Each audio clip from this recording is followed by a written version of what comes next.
Hi, I'm Atuk Hilson. Welcome to another episode of Culture Talks here on 4th Avenue. Today I have a very special episode because I have a very special artist with me. He's a rapper, he's a singer, he's a songwriter, he's also a producer as well. I have with me the legendary EL today. What's up? Welcome. Thank you, man. How's it Welcome going? to our show. Thank you, man. Yeah, Appreciate it. I appreciate you making the time to talk to us. First off, I'd like us to get into your latest offering, the bar 6. Right. You initially said there wasn't going to be any bar after the third one, but it looks like now we have 4, 5, and 6. So Yeah, I guess, that wasn't the plan when we started doing the bar series, man. It was supposed to be just the bar tape, the bar mixtape, and then it became bar 2 and bar 3. I guess around the time, I was just trying to get a conception of how far this thing could possibly go. Are we going to keep going, or it stops somewhere? So, I mean, you say a lot of things when you're on your journey, you never know what's going to happen. It looks like you guys were doing the same thing in respect to Skillions as well. What was the mentality like at the time? I don't know if you like to understate or overstate the influence that Skillions has had on hip hop. No understatement, man. Skillions on hip hop in general. I mean, at the time when Skillions was doing its thing, there were no hip hop groups in the country. I could confidently say Skillions is the first hip hop group to ever emerge from Ghana. First hip hop group to ever emerge from Ghana officially. At that time we had other hip hop groups as subgroups and stuff. But I can confidently say Skillions was the central influence around that whole time for hip hop music. So no understatement, man. Hip hop definitely owes a lot. Ghana hip hop owes a lot to Skillions. On your song Hallelujah, you gave us an idea of the places you've lived at over the years. I remember when we were going about the details for the interview, you were also specific on us doing it as Spintex. Right. What has living in all these places, what influence has it had on the music you put out over the years? I don't know, it's just change of environment. For me, it's very easy to get stagnant and still when you're an artist, when you're trying to create and do something outside your comfort zone. If you're comfortable, you don't do the same. You keep doing the same thing, you don't do anything new. So I always find myself moving from place to place. The bar 6, I recorded it somewhere on the outskirts of Philadelphia, and somewhere I never thought I would be. I found myself there and set up a small studio space, and then that's where I recorded bar 6. So I feel like these different locations, these different moves make me more creative, and it helps me get out of my comfort zone to do different things at different times. So yeah, I've lived in different places, man. I've lived quite a number of places. Okay. So it's about not being stagnant. Yeah. Okay. Yeah. I guess when you move your location, everything else moves. Your mentality moves, your body moves. The whole thing it's a different environment, and that affects you differently. Okay. I like to take it back a bit. 2011, you dropped Obumo, One Ghana, which was kind of charting simultaneously. Right. Then in 2012, you dropped a double CD album. Yeah. That was unlikely for a debut album or for an artist coming into the game fresh to do. Right. How crazy were you guys at the time to make such a decision to do something like that?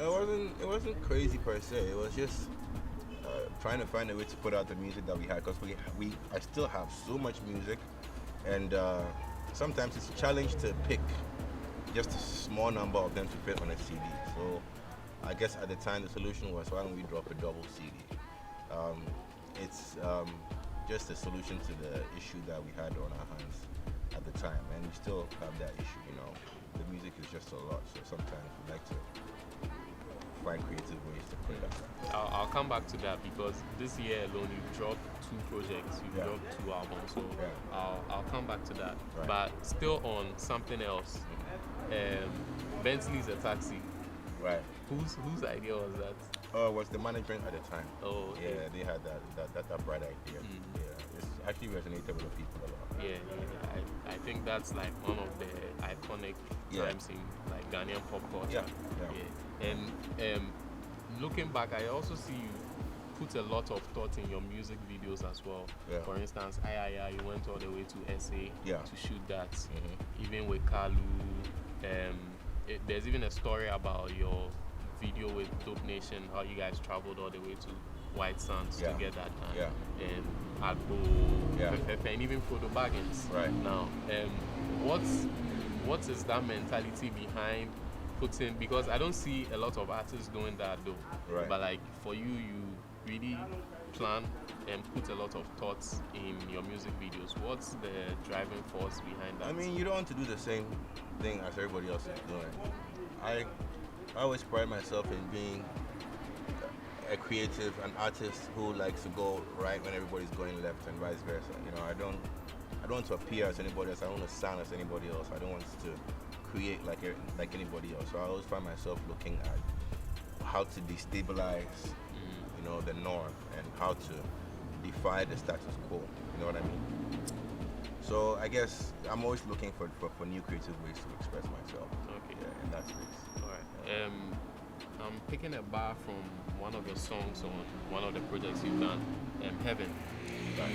You said them say Azonto come the system inside me and install them, but the credits will be mine. Give it to Inshona. Yeah. How, being at the forefront of the Azonto era, how did you feel when songs that you were touching like Dangerous, You Will Kill Me, and even your debuts were like making it on the international stage like that? How were you feeling? I mean, it was a good feeling. Azonto did a lot for Ghanaian music. You know, it's one of the genres of music, if I can call it a genre, that, you know, exposed Ghanaian music to the world on a higher level. You know, at that time, I mean, no artist had really been on BBC or CNN per se, you know, and that sound just captured the world's attention, you know, in a very significant way. So I feel proud of that achievement, you know. It was a sound that we stumbled upon and we improved. Nobody knows where it came from, but something that we actually found ourselves engaged with at the time. And I guess we can take credit for it, you know. When I say we, not just me, but, you know, certain key producers and artists at the time can take credit for making it what it was and what it could be also. When you announced the Bar 6, I tried to make a count of the projects you've dropped over the years, and I could count 18 different bodies of work. Yeah. But there's also a song on the Bar 6 where you said you still remember every lyric. How true is that? Because 18 bodies of work, that's a lot of songs. I remember every lyric, man. I mean, at the Skillions, I'm talking about, when I was talking about, I remember every lyric. Not my songs. I guess at the time I was talking about Skillions. Oh, okay. You know, I was talking about J-So and J-Town when we used to record in the studio. I remember every lyric and every bar. So it was pertaining to that period. But it's a challenge to remember 18 projects. You know, the discography is quite wide. So do you, like, before you hop on the stage, do you listen to like the set list? You do. Yeah, you have to rehearse. Like before a bar, I hadn't listened to a lot of, you know, the old songs, so I had to like reorient myself with the lyrics. I had to, you know, rehearse. Actually, I had to do a lot of. I spent about 3 days, you know, sporadically, different times, just listening to the whole set and, you know, going over it. If I make a mistake, I start again because I wanted to remember the lyrics. So yeah. Looking at the discography too, it looks like you really mastered the art of storytelling. When I look at certain songs like Babrala Babanaman, Takrade, Nina, Red Rum, like that's like some peak storytelling. Is it like a first-hand account, a second-hand account, or is it just pure imagination with you on these songs? It's just me writing and trying to make it interesting, you know. I've always been, since I was in primary school, you know, a great storyteller or a writer of essays and, you know, stuff like that. I remember my mom, who is an educationalist, she was a tutor, so she'll give us an assignment to write an essay for her to inspect whenever she got back home. So It's something that I picked up when I was growing up. And I just like the fact that you can listen to a song and enjoy lyrics, enjoy melodies, and also enjoy a story. You know, it's just jam-packed with experiences. Another thing most people don't know about you or haven't really paid much attention to is the producer side. Right. Yeah. You on some of your songs you've made mention of how you used to work with most of the artists from the late 2000s and early 2010s like BVIP Right. and all that. Right. What were you actually doing around that time? Oh man, I didn't at that time I hadn't even made up my mind. I mean, to start releasing my own music. You know, I was just strictly on my production thing, trying to make some money. You know, and so I got encouraged by a few of my contemporaries, a few of the artists at the time, to start releasing my music because they heard it, they thought it was good, so they thought, okay, Charlie, you need to, you know. So they encouraged me to do that, and long story short, here I am. So I hadn't really made up my mind to. It was actually around 2011 that I officially made a decision that okay, I'm going to, you know, Put out take your own this, music. start putting out my music and take this seriously because I hadn't made my mind to do that. So if those artists around the time weren't putting pressure on you, Yeah, I don't would they think. have. No, I don't think so. I was That's crazy. I was not very outgoing. Still not very outgoing. You know, I like to be in my own corner doing my own thing. So I had to be pushed to do that. I had to be actually forced in a way to, you know, put out my music and start performing on stage. And it was disastrous in the beginning. You know, you get used to it. You know? Was it the show Bless the Mic? Oh no, that Bless like- the Mic was something we did on a low key, you know, because that was me and my friends, so comfortable. I'm talking about starting to appear on larger Main stages, stages. yes, larger stages, and you know, Conference Center, National Theatre, to other platforms. So There's a song on your battle tape, The Cross, where Gemini credits you for being like the main reason behind how he's able to make his music, how he's able to make it, and even rightly so. His very first song that got like major acclaim Right. was a song that you featured on and produced as well. right, And there's been artists like Joey B also crediting you for the same thing, and even Dope Nation, and most Yeah. of the artists you feature on your bar series as well. What is it about that teacher element of you that no, it's not really teacher. I just like putting people together. I just like knowing that, well, these guys are friends now because I introduced them, and now you know they're good friends. They do their own thing. I just get a kick out of that. You know, it's not really. I'm not trying to be anybody's teacher or tutor or even mentor. That's not what I. Me myself, I don't see myself that way. I'm just a guy who enjoys making the music. You know, so I like the fact that it influences people. I like the fact that it makes people, you know, better in their craft. You know, so that's what I strive to achieve. But I'm not trying to be holier than thou. I'm not trying to be anybody's icon. You know, that's not what I do it for. you've also produced and written songs for artists as well. Yeah. One of them that stands out is the song you did with Ifya, Heartbeat. Right. I monitored some time ago. You expressed a little bit of disappointment over how you had like high hopes for the song, but the song didn't really. Yeah. How do you feel when you like put in such creative effort into songs and they don't turn out how you expect at them? at this point, it doesn't really bother me anymore because the song is gonna be what it's gonna be. You know, it's gonna go on for as long as it's gonna go on if it's a good song. So I believe that song is gonna live for a really long time. And those who know it know it. Like people like you, I know there's a bunch of people who hit me on my socials and in private who love the song. So I guess it's doing what it's supposed to do, and in the environment and in the context that it was created. You know. Getting to the end of 2013, you start. I think around that time you were label president for BBNZ, Right. and you start confirming signing Shaker. And down the line, you also signed Kojo Q. And those are like two of the very good MCs that we have in the country as well. Yeah. Were you being predictable with those signings, or you felt they had something that they had to offer and you wanted to help too? I mean, of course. I mean, anybody who I associate myself with, I see potential in, you know. So, especially, you know, the artists that I put on my bar tapes, the artists that I normally feature, which is very minimal. I don't do too many features. All of these guys, I see something that I admire in them.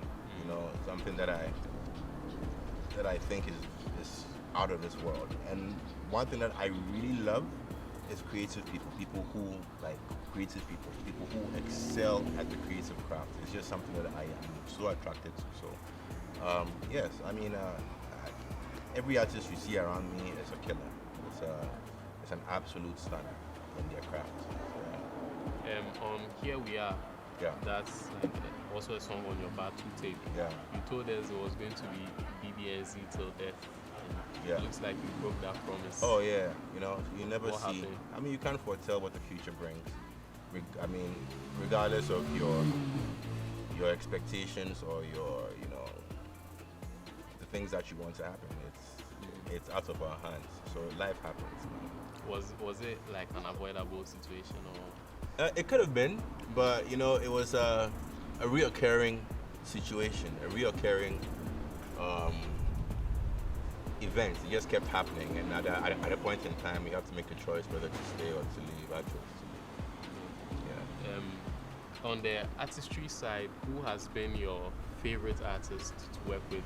And also on the production side, who has also been your favorite artist to work with? AC is like a fireball in the studio, man. And yeah, he's one of the artists who I really enjoy. I enjoy working with in the studio. You know, all my boys, from Kevin Grenade to Joey to all of them, man. I don't want to start naming names, but all the artists who I consider to be my brothers in the industry, we always have a blast when we perform in the studio. Dope Nation. Wow, there's quite a lot. Quite a long list. Yeah. You've actually worked with a lot of artists. Yeah, Yeah. I have actually. You actually I have, worked with yeah. a lot of artists.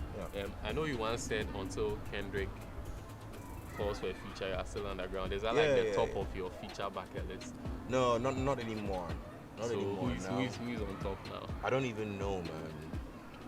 I don't even know. I wouldn't say there's this particular artist who I really, really want to feature. Like I said before, all my heroes are dead or retired. So all the people who I grew up listening to, they're either, you know, retired or they're. Can you they give moved us on. like one name? One of them, Bob Marley. Bob Marley. Yeah, that would be the first on my list if I had to pick somebody to feature. Then I guess Biggie would follow. Okay. I can see the Biggie and Neo. Right? Yeah, then Jay-Z, probably Eminem, the old Eminem. The old Eminem. Okay. Yeah. Alright. I want us to get into the 2016 VGMAs. For me, I remember that night very well because I think I was in the car that you were traveling in, and everyone around that time was so confident about how things were going to turn out that night. And fortunately, things turned out that way. Yeah. But it looks like it came with a little bit of backlash. Yeah. There were some people who felt the recognition we're getting at the time wasn't right, and that led to a song like Kabwa Man, Yeah. and somewhat like a self-imposed exile on yourself. How were those events that followed the award show? How were those events to you? To me, how are they to me? I don't know, man. It just unfolded the way it does. That's the way life is, man. You expect, and people say God. You make plans and God laughs. You know. So, I guess after GMA, I felt like it was a very an anti-climax for me. I didn't. It's like people say like everybody wants to be rich, but once you get rich and you make all that money, you see that doesn't give you fulfillment. It doesn't make you happy. And I guess that's how I felt after GMA. I thought I wanted it so bad. And then when you get it, you're like, this doesn't feel the way I thought it would feel. So I guess I was on some other stuff. I'm looking for something that would, still looking for something, or I think I'm pretty close to finding something that would, what's the word? Fulfill you. That would fulfill you as an artist, yes. And I found that that thing is sharing a lot more. That's how come I make music these days, and I just release it as much as I can, because I'm not looking for clout as much anymore. I just do it because I love it. Yeah, so That same night you gave a shout out to Omar Sterling for the hip hop song of the year. I thought he should have won hip hop song. Yeah, it's crazy how you and him don't have a record together. I tried. I actually tried to get on a track with him. It didn't happen. I don't know, some shit, man. So are you going to try again? probably I'll try again. We'll see. But Because I think I speak for the other rap fans out there. They need an EL and Omar Sterling record. So if Omar Sterling is watching, please hit us up. Recently, you also set the record for the first Ghanaian to have over 20 million streams for a single on Spotify. Yeah. And you credited that to staying true to yourself and your sound. yeah. How has that headspace, how did you arrive at that headspace? Because I know it wouldn't have been like that from the onset. So Yeah. how did you arrive at that? I mean, it just goes back to just doing you, man. We cloud our thoughts and our processes with all these hypotheticals about, what we should do and how everybody else is doing it. So this is the way it's done. This is the status quo, and this is how we should follow. This is the rule book. But it's so much simpler than that. Just if you love doing something, do it and share it with the world. And that's the code I've been living my life by. Do it to the best of your ability and share it with the world. Let the world experience it, and then all that other stuff is gonna follow you. The money, the numbers, recognition, all that stuff naturally comes as a byproduct. I guess that's the wave I'm on right now.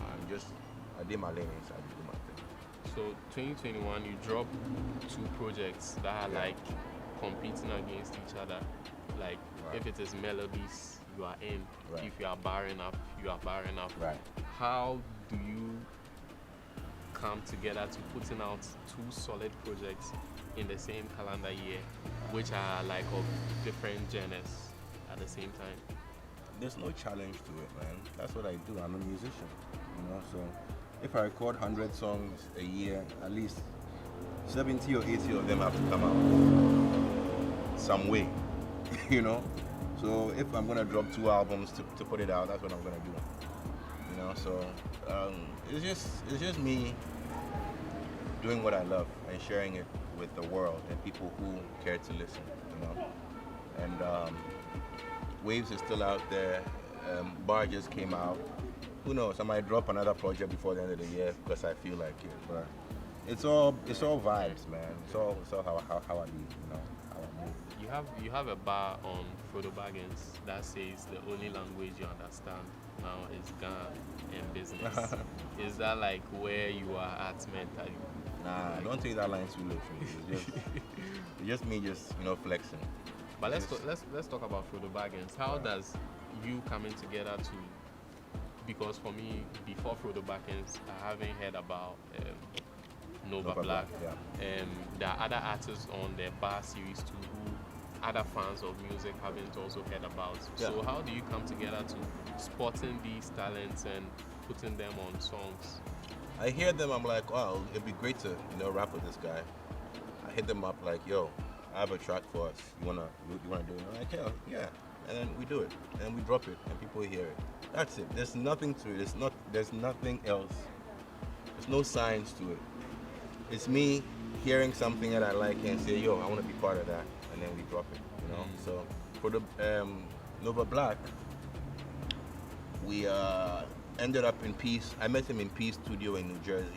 Okay. I heard some of his songs. I was like, I took his contacts. I hit him up later. I said, I have a track for us. I was like, yeah, let's get on it. We did it for the Baggins video. Away we moved. I see. You shot the video in Ghana. Yeah, we shot the video. Yeah, right on Spintex Road. Yeah. Final words. I want you to tell us what you are up to these days, what we can expect from you in the coming days, and like anything you'd like to share with us. I mean, for me, it's all about, you know, friends, family,